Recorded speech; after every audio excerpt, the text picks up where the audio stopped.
Ibinida ulit ni Senadora Grace Poe ang kanyang plataforma laban sa krimen at droga. Sabay banat sa umano'y kakulangan ng Department of Interior and Local Government o DILG. Nakatutok si Mariz Umali. Sa pagharap ni Senador Grace Poe sa media luncheon kasama ang ilang vlogger at online journalist sa Makati City ngayong araw, muling ibinida ni Poe ang kanyang plano kontra krimen at droga kung siya ay mahahalal na Pangulo.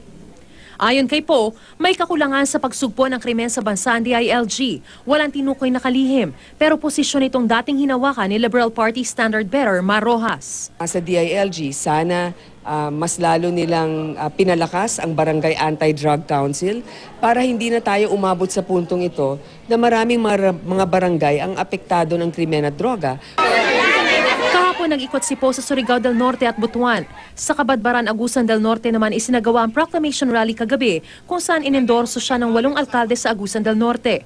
Alam ko na meron akong katunggali na dito sa Mindanao. Pero mga kababayan, hindi ka kailangan ipinanganak sa Mindanao at hindi ka kailangan nakatira sa Mindanao para mahalin ang ating mga kababayan na taga Mindanao. Di man pinangalanan, si Duterte lamang ang kandidatong galing sa Mindanao. Dumalo sa proclamation rally ni Poe ang driver ng amang si FPJ sa loob ng 31 taon na sa Kabadbaran na namamalagi ngayon.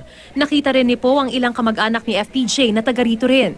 Bago matapos ang pagtitipon, nagsindi ang lahat ng kandila at sabay-sabay umawit na magkaisa na kilalang theme song ng 1986 Revolution.